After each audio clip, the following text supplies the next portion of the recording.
Assalamualaikum warahmatullahi wabarakatuh.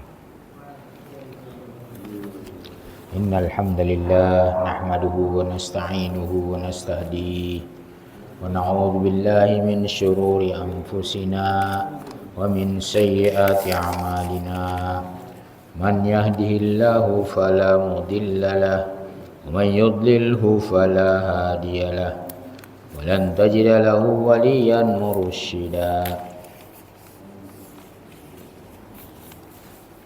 أشهد أن لا إله إلا الله وحده لا شريك له وأشهد أن محمدا عبده ورسوله أرسله الله رحمة للعالمين بالمؤمنين رؤوف رحيم اللهم صل وسلم وبارك على عبدك ورسولك محمد وعلى آله وأصحابه ومن تبعهم بإحسان إلى يوم الدين كما صليت وباركت على إبراهيم وعلى آل إبراهيم إنك حميد مجيد الحمد لله حمدا كثيرا طيبا مباركا فيه الحمد لله الذي بنعمته تتم الصالحات.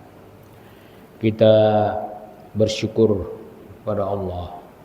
Kita banyak mengucapkan alhamdulillah atas segala nikmat Allah. Segala nikmat yang membuat kita bisa menyempurnakan amal ibadah, bisa menyempurnakan taqarrub kepada Allah. Kemudian bersalawat dan salam atas Rasulullah sallallahu alaihi wasallam yang telah diutus Allah untuk menjadi rahmatan lil alamin. Rahmatan lil alamin dengan arti bahwa dengan diutusnya Rasulullah maka rahmat-rahmat yang di bumi ini semakin terasa nikmatnya, semakin bisa kita rasakan bagaimana seorang Rasul yang diutus kepada seluruh manusia tanpa kecuali. Bukan hanya kepada Bani Israel, bukan hanya kepada orang Arab, bukan hanya kepada bangsa-bangsa lain, tetapi seluruh manusia. Rahmatan lil alamin. Baik, dalam kesempatan kita kali ini kita akan kaji tafsir surah Al-Anbiya dari ayat 83 sampai nanti secukupnya waktu kita. Ini ayat 83 dan berikutnya membahas tentang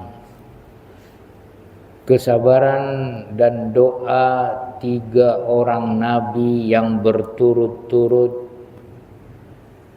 disebutkan secara berturut di dalam ayat-ayat ini. Surat Al-Anbiya ayat 83 sampai 8 berapa? A'udzu billahi minasy syaithanir rajim. Wa ayyuba idz nada rabbahu anni massaniyad durru wa anta arhamur rahimin. Wa ayyuba, di sini Ayyub. Kita mulai dengan Nabi Ayyub. Nabi Ayyub, kalau di dalam urutan nabi-nabi yang 25 yang kita pernah pelajari, Nabi Ayyub berada pada urutan ke-12. Nabi Ayyub masih keturunan Nabi Ibrahim. Setelah Yusuf, Ayyub. Setelah Ayyub, Syuaib. Jadi urutannya yang ke-12. Nabi Ayyub ini sabarnya tidak tanggung-tanggung. Sabar menderita, sabar berdoa, sabar untuk menerima segala yang diturunkan oleh Allah. Ini kelebihan Nabi Ayyub. Terkenal di kalangan orang-orang Arab, terkenal Sabar Ayyub. Sabarnya Nabi Ayyub. Tidak ada duanya. Tidak ada duanya sabarnya Nabi Ayub. Nabi Ayub ini daerahnya masih di Palestina, daerah Jordan ke sini. Jadi nabi-nabi itu semuanya yang kita pelajari 25 nabi itu berada di Timur Tengah, Syarqul Awsat. Tidak ada di luarnya, tidak ada di Asia, tidak ada di Asia Tenggara, tidak ada di Eropa, tidak ada di Afrika. Jadi Asia Syarqul Awsat. Nabi Ayub dicoba oleh Allah, punya penyakit, menurut riwayat yang terkuat punya penyakit campak. Penyakit campak selama tidak tanggung-tanggung 18 tahun. Jadi kalau kita berpenyakit seminggu, sepekan, sebulan, itu belum apa-apa dibanding Nabi Ayub selama 18 tahun. Semua hartanya habis, cobaan lagi. Keluarganya menjauh dari dia kecuali istrinya dan 2 orang sahabatnya. Ada yang mengatakan sahabatnya, ada yang mengatakan saudaranya. Semua menjauh, tidak mau membantu Nabi Ayub. Menurut ilmu manusia ketika itu, Nabi Ayub itu tidak ada harapan untuk sembuh. Jadi menunggu mati Nabi Ayub. Tapi kita ditunjukkan oleh Allah suatu hikmah besar bahwa Nabi Ayub dicoba oleh Allah bukan karena azab kepada Nabi Ayub, tapi suatu hikmah betapa kalau manusia itu sabar, Allah beserta orang-orang yang sabar. Betapa manusia itu sesusah-susahnya berdoa kepada Allah, Allah pasti mengijabah. Kecil bagi Allah menyembuhkan orang yang berpenyakit 18 tahun. Kecil bagi Allah menyembuhkan orang yang berpenyakit 25 tahun, 50 tahun. Kecil bagi Allah memberikan keluarga anak kepada orang yang mandul. Kecil bagi Allah. Ini kalau sudah Allah menolong, tidak ada yang bisa menghalangi. Wa Ayyuba, dan Nabi Ayyub idnada rabbahu. Nabi Ayub selalu nada rabbahu. Nada artinya menyeru, berdoa, mengucapkan suatu pujian kepada Allah, permintaan kepada Allah. Tidak pernah bosan, tidak pernah capek, walaupun dia sakit. Tidak mengeluh, berdoa. Bagaimana doanya? Idnada rabbahu. Ketika Nabi Ayub yang sakit 18 tahun itu, yang tidak lagi ada orang yang mau mendekat kepada dia, nada rabbahu, dia berdoa kepada Rabbnya, Allah Rabbnya. Dia berdoa, anni massaniyad durru, ya Allah. Ya, bahasa Indonesianya begitu ketika kira-kira. Ya Allah, anni, saya ini, massani, aku telah ditimpa, telah terkena ad-durru, penyakit mara bahaya ataupun hal yang membuat aku menderita. Durru, dorra, menderita dia, Nabi Ayub. Diakui dia menderita. Tapi ujung doanya, Masya Allah, Nabi Ayub sabar. Wa anta arhamur rahimin. Tapi walaupun saya ditimpa oleh kesusahan, penyakit, yang berat ini hingga aku ditinggalkan oleh saudara-saudaraku semuanya, keluarga dan masyarakatku, hartaku habis, semua habis, ladang semuanya punah. Wa anta arhamur rahimin. Sedangkan engkau ya Allah arhamur rahimin. Engkau yang maha perahmat, maha perahim. Engkau maha pengasih. Saya yakin. Nah, ini keyakinan Nabi Ayub. Kita harus tiru ini. Kalau berdoa, jangan putus asa. Apapun masalahnya kepada kita, jangan tinggalkan Allah. Ini yang penting. Jangan mengeluh dulu kepada orang lain. Sana sini, sana sini. Mengeluh dulu kepada Allah. Jadi Nabi Ayub apa katanya? Wa anta arhamur rahimin. Ya Allah, walaupun aku sakit begini, sakit, tinggal lidah dengan hatinya yang sehat. Tinggal lidah, menurut riwayatnya gitu, tinggal lidah dengan hatinya. Semuanya sudah sakit. Tinggal lidah. Wa anta arhamur rahimin. Mendengar inilah Allah yang Rabbnya, yang selalu berdoa kepadanya. Arhamur rahimin, arhamur rahimin. Allah tidak membiarkan hambanya Nabi Ayub untuk sendiri, tidak ada yang menyembuhkan. Maka Allah menjawab wa anta arhamur rahimin. Allah menjawab keluhannya. Apa keluhannya? Wa anta anni massanyad dur fastajabna lahu. Dengan doa ini tidak salah, kita juga berdoa begitu. Kita lagi sakit, lagi apa?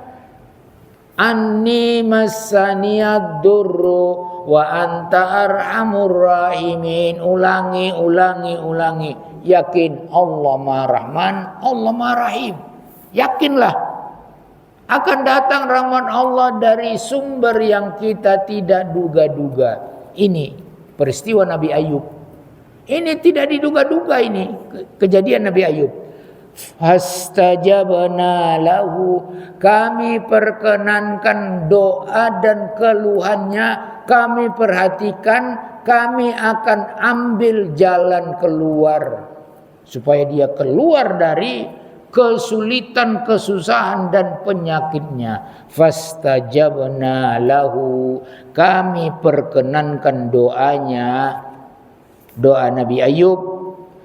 Fakashafna, kami hilangkan. Kasyafa sebetulnya membuka. Kasyif, iksyif, membuka. Kami buka penyakitnya, kami hilangkan penyakitnya. Ma bihi min durrin, kami hilangkan apa yang dia derita. Apa yang dia derita selama ini, selama 18 tahun. Ini sabar Ayub. Sabar Ayub harus kita tiru. Tidak ada nabi yang seperti Nabi Ayub sabarnya, maksudnya menderitanya 18 tahun. Fakashafna ma bihi min durrin, kami buka, kami hilangkan apa-apa yang diderita oleh Nabi Ayub. Tadi kita katakan bahwa cuma lidah yang selalu mengatakan anni masaniyad durru wa anta arhamur rahimin. Diulang lagi anni masaniyad durru, terus diulang. Ini sabarnya, sabar berdoa. Jangan berputus asa untuk mencari rahmat Allah dengan doa, dengan sedekah, dengan membantu orang, dengan kata-kata yang baik. Banyak cara mendapatkan rahmat Allah. Dengan bersalawat yang banyak, rahmat Allah turun. Dengan bersalawat yang banyak, Allah bersalawat kepada kita. Salawat sekali. Jadi Nabi Ayub, wa anta arhamur rahimin, langsung diijabah oleh Allah. Fakashafna, kami buka, hilangkan penyakitnya. Wa atainahu, bukan hanya disembuhkan. Jadi cara penyembuhan Allah kepada Nabi Ayub ini dari sumber yang tidak diduga-duga. Tadi kita katakan istrinya masih setia mendampingi. Ke kamar mandi saja dipapah. Ke kamar mandi dipapah. Jadi ketika pertama, kedua dibawa ke kamar mandi oleh istrinya, pegang tangannya, dituntun.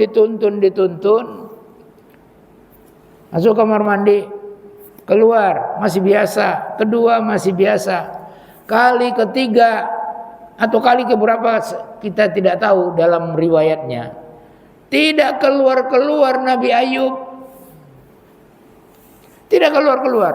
Rupanya di sana Allah menunjukkan bahwa doanya itu diijabah oleh Allah. Urkud birijlika, hei Ayub, kau kan terus berdoa, ya Arhamur Rahimin, ya Arhamar Rahimin, ya Arhamar Rahimin. Sekarang saya beritahu, hentakkan kakimu ke bumi. Ini lama ini di ininya, qada hajatnya lama. Hentakkan kakimu ke bumi, terbitlah air di sana, minum dia, mandikan badanmu dengan air itu.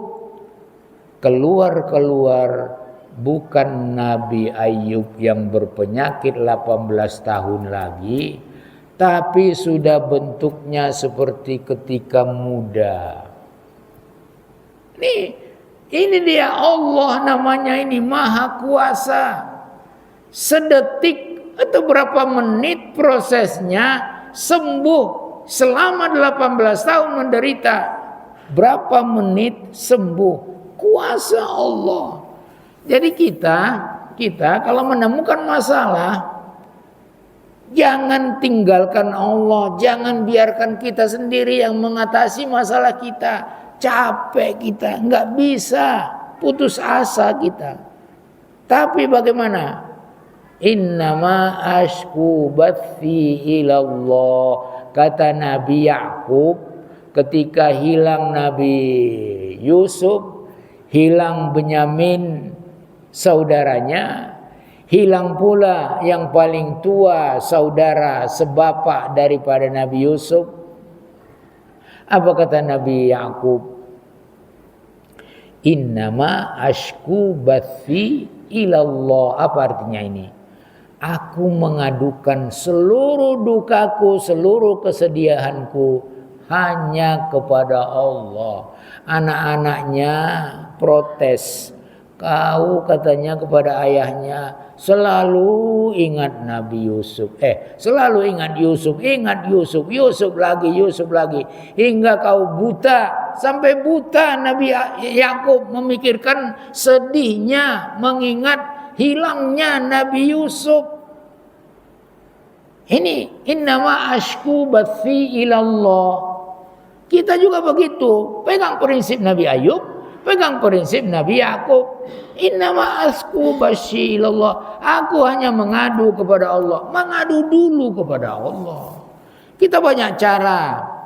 Di antara caranya adalah ketika Allah turun dari langit yang paling tinggi ke langit bumi yang paling dekat, Allah menantang kita, mana yang berdoa biar aku ijabah seperti dengan Nabi Ayub, mana yang beristighfar aku ampuni, mana yang meminta aku akan berikan. 3 ini nggak mau kita, nggak mau. Maulah sepertiga malam terakhir bangun ambil wudu, proses wudu, asyhadu an la ilaha illallah, diampuni dosa. Ketika wudu, dosa kita diampuni. Ini sucinya kita ini, seorang muslim mukmin ini untuk berdoa suci, diampuni dosanya. Kita wudu, habis dosa. Kita syahadat, membaca doa habis wudu, habis dosa. Kita sholat 2 rakaat boleh, 4 rakaat boleh, Minimal sholat 2 rakaat. Ingat, Allah lagi mengijabah doa kita saat-saat itu. Mengadulah kepada Allah. Jangan bosan. Jangan hanya sekali, 2 kali, 3. Sering.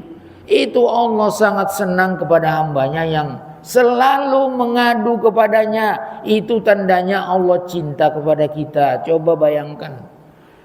Kita berdoa terus, zikir terus, itu tandanya Allah cinta kepada kita. Dia buat kita, benak kita ini, otak kita, dia buatnya untuk selalu kepada Allah, selalu kepada Allah. Itu tandanya Allah cinta. Cinta Allah. Allah mau ngasih musibah kepada kita. Allah mencoba kita, itu tandanya Allah cinta kepada kita. Jangan dianggap itu azab Allah. Kita ini sudah, pikiran kita ini, sekarang ini, pikiran kita di masyarakat. Kalau orang dapat musibah dia bilang, rasain. Kau diazab oleh Allah. Enggak. Apabila Allah mencintai suatu kaum, yusib minhu. Mereka dikasih musibah. Supaya mereka menampakkan kesabarannya, menampakkan kehambaannya, menampakkan ketergantungannya kepada Allah. Ketergantungan itulah yang dilakukan oleh Nabi Ayub. Anni massani ad-durru wa anta arhamur rahimin. Fastajabna lahu wa atainahu ahlahu wa mithlahum ma'ahum. Sudah sembuh, tadi keluar dari kamar mandi. Sudah segar kembali, datang istrinya karena merasa heran, kok lama banget ini, lama sekali. Datang istrinya. Dia tidak nyangka itu Ayub, suaminya, tidak nyangka. Ini kisahnya begitu. Tapi bukan hadis ini ya, kisahnya ini. Kalau hadis yang mengatakan 18 tahun ada, tapi kalau kisah ini menafsirkan urqud birijlika. Istrinya bertanya kepada Nabi Ayub, karena dia tidak menyangka jadi begini, hanya sebentar. Saya menunggu suami saya yang keluar, yang saya tadi antar ke kamar mandi ini, ke kamar mandi, nggak keluar. Nabi Ayub masih tahu istrinya, kenal. Saya Ayub, saya suamimu. Enggak, bukan kau. Tadi saya antar bukan kayak begini. Saya antar tadi lemas, katanya, loyo. Sudah 18 tahun hampir. Sudah 18 tahun tidak sembuh-sembuh. Bukan kau. Enggak percaya dia. Ini kuasa Allah. Jadi kita ambil ini, cerita ini untuk kita ambil ibrah, pelajaran penting ini. Supaya kita kalau berdoa seperti Nabi Ayub. Seperti Nabi Ayub. Tidak percaya, tidak bosan dan tidak pernah putus asa dari rahmat dan pertolongan Allah. Apa semua problem kita adukan dulu kepada Allah. Makanya ada hadis yang dihasankan oleh ahli hadis. Mintalah kepada Allah, jangankan kesembuhan, minta hingga garam ataupun tali sendalmu yang putus, minta kepada Allah supaya Allah ganti. Ada caranya Allah mengganti itu. Ada yang menghasankan hadis ini, ada yang mendoaifkan. Tapi kita ambil yang hasannya. Apa enggak benar? Kan benar itu. Kalau semua nikmat dari Allah. Kalau kita kehilangan sesuatu, Allah ganti, berarti datang lagi nikmat. Karena tadi prinsipnya semua nikmat datang dari Allah. Di dalam hadis qudsi dikatakan begitu. Hei hamba-hambaku, kalian ini semuanya lapar, minta makanlah kepadaku. Hadis qudsi riwayat Muslim. Berarti bisa minta makan kepada Allah. Ya Allah, aku kelaparan ini. Saya nggak punya uang. Kasih aku makan. Jangan bosan minta. Ada seorang teman. Ini teman saya cerita. Dia sudah masuk ini ruangan parkir. Sudah tidak ada. Tidak ada lagi parkir. Keliling sana, naik atas, naik bawah, tidak ada. Dia lupa minta tolong dia kepada Allah setelah ingat, ya Allah, kasihlah aku lahan parkir 1 mobil. Tidak lama setelah dia mutar-mutar, ada mobil yang keluar, dia masuk. Itu dia ceritakan itu. Saya semakin yakin bahwa Allah itu menolong kita dimanapun kita berada. Nabi Ayub, kami berikan kepadanya, tadi kita katakan hartanya habis, semuanya habis, anaknya habis. Saya ganti, kata Allah, ganti hartanya semua, malah lebih banyak. Pondok-pondoknya semuanya dikasih Allah emas yang banyak, diisi penuh emas. Tadinya tidak sebanyak itu. Tapi memang Nabi Ayub sebelumnya, sebelum sakit itu memang orang kaya. Tapi tidak sebanyak itu. Wa mithlahu, anak-anaknya dihidupkan lagi oleh Allah. Maha kuasa Allah. Jangan putus asa. Rahmatan min indina, merupakan rahmat dari kami. Karena Nabi Ayub mengatakan, wa anta arhamur rahimin, saya lebih sayang kepada hambaku daripada ibu kandung kepada anaknya. Ini arhamur rahimin ini. Ini hadis-hadis di dalam suatu ketika, kalau nggak salah ini perang Hunain.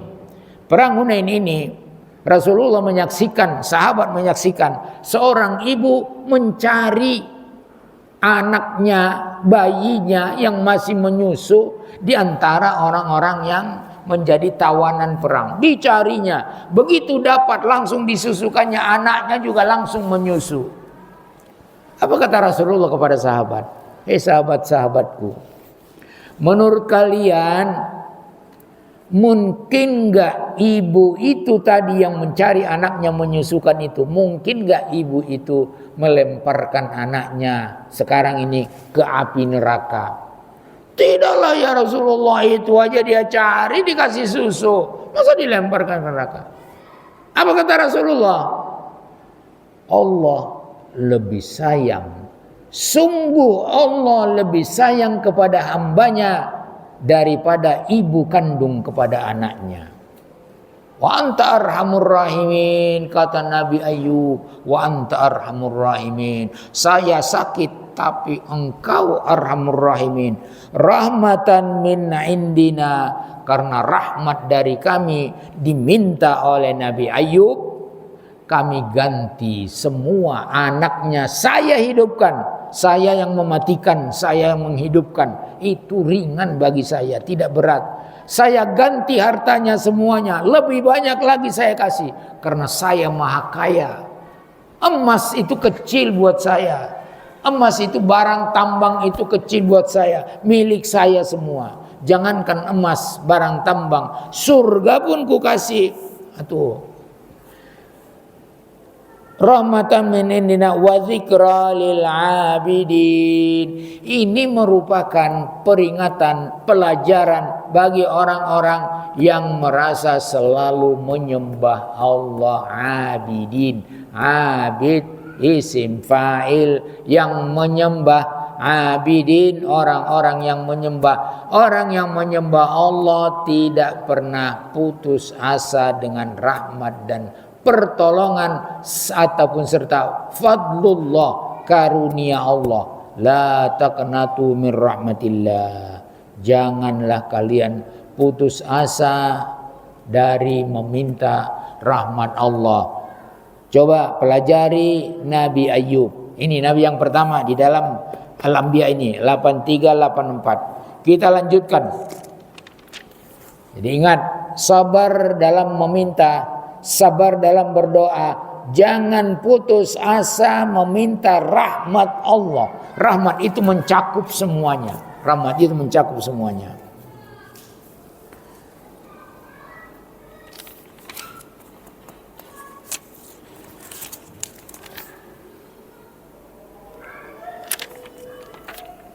Wa Ismail wa Idris wa dzal kifli kullum minas sabirin. Ismail itu putranya Nabi Ibrahim. Sabar. Ini paling sabar juga. Sabar tiada tara, tiada banding. Wa Idris juga. Ini kita ambil Ismailnya. Bagaimana sabarnya Nabi Ismail? Dia ditunggu oleh Nabi Ibrahim selama 83 tahun menurut riwayah yang sahih. 83 tahun Nabi Ibrahim tidak punya keturunan. Sudah kawin dengan Sarah, tidak punya keturunan. Maka Sarah merasa kasihan kepada Nabi Ibrahim atas petunjuk Allah. Hei Sarah, kasihanlah kau kepada suamimu Ibrahim. Dia ingin dapatkan anak. Maka Sarah mengambil kebijaksanaan, budaknya dikasihkan kepada Rasulullah Nabi Ibrahim alaihissalatu wassalam. Namanya Hajar. Kita di Indonesia kita bilang Siti Hajar. Siti bukan namanya Hajar. Dikasihlah Hajar. Setelah kawin dengan Hajar tidak berapa lama, punya anaklah Nabi Ibrahim, namanya Ismail. Setelah punya anak berapa tahun? Mungkin 8 tahun, 7 tahun. Setelah Nabi Ismail bisa. Ismail ini sabarnya tidak terkira ini, karena dia mungkin diturunkan kesabarannya dari ayahnya, dari ibunya. Nabi Ibrahim meninggalkan Ismail dan Hajar di Mekah, di Bukit Sofa. Ketika itu tidak ada tumbuhan, tidak ada air, ditinggalkan sama Nabi Ibrahim. Karena Nabi Ibrahim ini Abul Anbiya, Abu Tauhid, yakin dengan Allah, yakin dengan pertolongan Allah. Allah tidak akan menyia-nyiakan hamba-hambanya, makhluk-makhluknya. Sudah dijamin oleh Allah makan hidupnya. Ditinggalkan. Hajar bertanya, "Ya Ibrahim, kau pergi, tinggalkan kami di sini, tidak ada apa-apa." Nabi Ibrahim tidak menjawab. Kedua kali ditanya, "Ya Ibrahim, kamu tinggalkan kami di sini, tidak ada apa-apa." Kali ketiga ditanya oleh Hajar, "Kamu tinggalkan kami, apakah karena perintah Allah?" Kata Nabi Ibrahim, "Ya, perintah Allah." Berangkatlah. Berangkat kembali Nabi Ibrahim ke Palestina. Kan Nabi Ibrahim itu jalan dari Babilonia, dari Irak ke Palestina, kembali ke Mekah, Palestina lagi. Nabi Ibrahim termasuk yang paling jauh perjalanannya. Tinggallah dua ini, Nabi Ismail dengan emaknya Hajar. Habislah bekal, habis air semuanya. Datang pula lah kesabaran Hajar. Dia cari air sendiri, lari sana lari sini. Rupanya yang tempat larinya Safa Marwah. Yang sekarang tempat sa'i orang yang umrah atau haji. Safa Marwah. Tidak ketemu. Akhirnya muncullah Jibril dengan membawa, turun mengebaskan sayapnya yang terkuat, riwayatnya begitu, hingga muncul air. Begitu air muncul, Hajar yang tadinya lari-lari langsung menuju air karena muncul begini. Dia ingin supaya air itu berkumpul. Dia ucapkanlah zamzim, artinya itu sebetulnya artinya kumpullah kau air, biar aku bisa ambil, biar aku bisa minum, aku kasih anakku. Berkumpullah dia, berkumpul. Lama-lama datanglah kafilah melihat ada burung di udara yang sebelumnya tidak ada. Kalau burung itu ada berarti ada air di situ, sumber air. Sebelumnya tidak ada sama sekali. Maka mereka minta izin untuk tinggal di sekitar air Zam-Zam tersebut. Diizinkanlah oleh Hajar sama anaknya. Diizinkan, tinggallah. Itu peristiwa sabar. Nabi Ismail setelah umur 8 tahun kira-kira, Allah memerintahkan Nabi Ibrahim, kembali lagi Nabi Ibrahim ke Mekah. Allah memerintahkan Nabi Ibrahim untuk menyembelih anak sematawayang yang ditunggu-tunggu 83 tahun. Apa kata Nabi Ismail? "Ya anakku, aku melihat kalau mimpi seorang nabi adalah wahyu." Mimpi. Kalau mimpi kita jangan dibilang wahyu. Mimpi kiai jangan dibilang wahyu. Mimpi Nabi, wahyu. Aku melihat dalam mimpiku, aku menyembelihmu. Bagaimana itu? Apa kata Nabi Ismail? Sabar.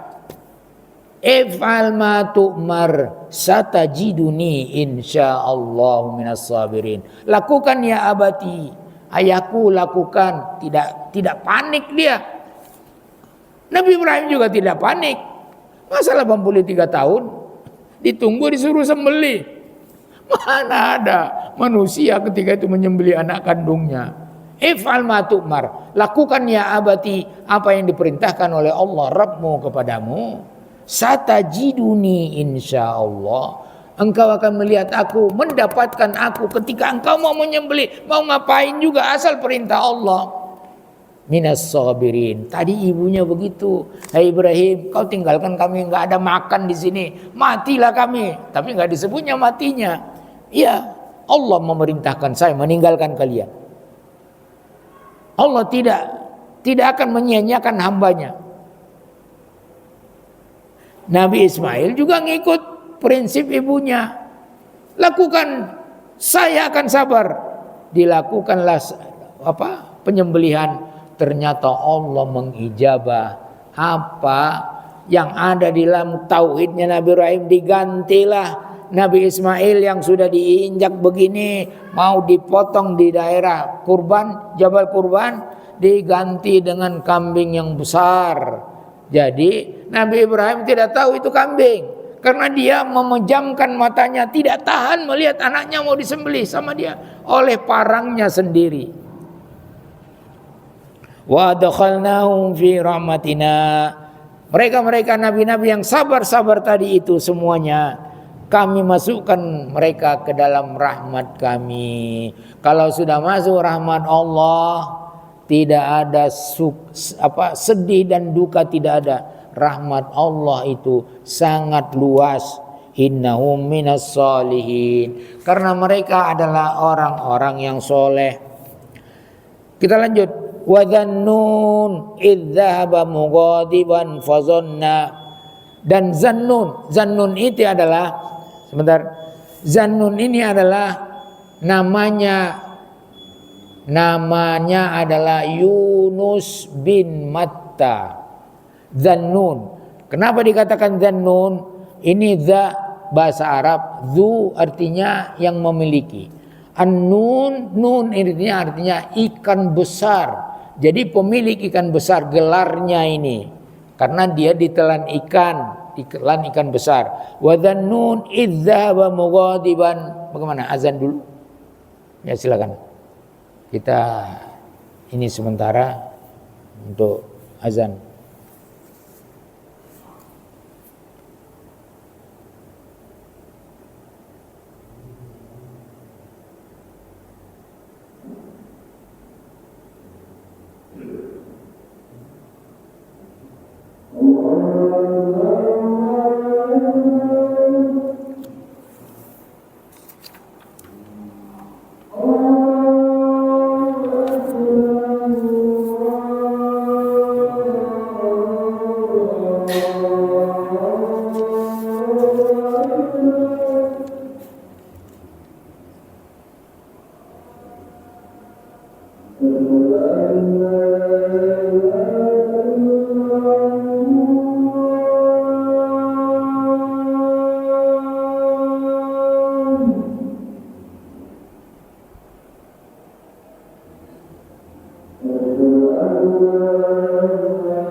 La ilaha illallah.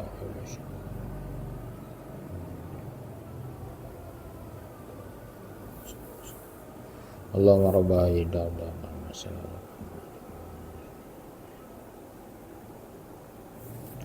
Baik, kita lanjutkan. Wa dhannun idza wa mughadiban, dan Nabi Yunus Zannun idzahaba mughadiban, ketika dia lari dari kaumnya. Nah, seorang nabi lari dari kaumnya.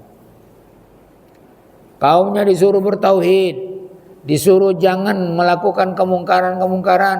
Kaumnya menolak, dia lari dari kaumnya, seorang nabi. Fazanna an lan naqdira alaihi. Ini Allah memberitahu kita bahwa Nabi Yunus Zannun itu lari dari kaumnya. Nabi Yunus mengira Allah tidak tahu kelakuannya, Allah tidak bisa menghukum dia, Allah tidak bisa memberi pelajaran. Fazanna an lan naqdira, bahwa kami tidak kuasa alaihi untuk melakukan apa saja kepadanya. Fanada fiz zulumati, seorang nabi tidak boleh lari dari kaumnya, apapun yang terjadi, apapun reaksi kaumnya. Coba periksa ataupun lihat tarikh riwayat Rasulullah SAW. Apapun perlakuan kaumnya, mau dibunuh, mau diapa, dia tidak boleh lari dari kaumnya. Hadapi kaumnya. Nabi Yunus lari, dia menuju suatu pelabuhan, naik kapal. Ternyata kapal yang dia tumpangi oleng, tidak bisa berlayar. Nih kuasa Allah, kuasa Allah. Kebiasaan orang-orang di tempat dia. Nabi Yunus itu dari Nainawa, daerah Irak, daerah Mosul. Jadi tadi Nabi Ayub, nabi-nabi banyak dari Irak. Ketika kapal oleng, kebiasaan di tempat itu, kalau kapal sudah tidak bisa berlayar lagi, ada kebiasaan mereka, penumpangnya, salah seorang penumpangnya harus diundi untuk dicemplungkan ke dalam laut. Coba 3 kali undi, nama Nabi Yunus yang keluar, Zannun.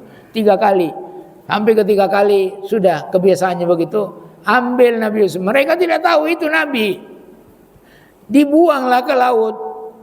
Nih Nabi Yunus mengira Allah tidak bisa melakukan apa-apa terhadapnya, yang lari dari kaumnya, padahal dia seorang mursalin, seorang rasul. Fanada fiz zulumat, langsung ditelan ikan paus. Allah perintahkan ikan paus, hei ikan paus, kamu mangap, telan itu orang yang dicemplungkan dari kapal, langsung mangap. Ini kuasa Allah semuanya. Jadi jangan putus asa daripada rahmat Allah. Telan itu, ditelanlah dia, dibawa kemana-mana oleh ikan paus di dasar lautan. Kegelapan di atas kegelapan. Gelapnya perun ikan paus, gelapnya lautan, gelapnya malam, gelap. Nabi Yunus menurut perhitungan manusia Tim apapun tidak ada yang bisa menolong. Udah cemplung ditelan ikan, mati Nabi Yunus. Tapi apa? Ini rahmat Allah, namanya rahmat Allah. Allah menunjukkan rahmatnya kepada kita, manusia, hamba-hambanya. Wanada fiz zulumati. Di kegelapan-kegelapan itu, kegelapan ikan paus, kegelapan dasar lautan, kegelapan malam-malam. Di malam hari berarti ini, alla ilaha illa anta subhanaka inni kuntu minaz zalimin. La ilaha illa anta. Tidak ada ilah yang berhak disembah kecuali Engkau ya Allah. Ini di dalam ikan paus ini, ikan yang paling besar ketika itu. Kita sebut yang paling besar yang kita ketahui ikan paus. Subhanaka. Dipuji lagi Allah. Dia merasa salah, baru terasa setelah di perut ikan, nggak ada yang bisa menolong. Subhanaka, maha suci Engkau ya Allah, maha suci Engkau. Tadi Nabi Ayub apa katanya? Oh anta arhamar rahimin wa anta.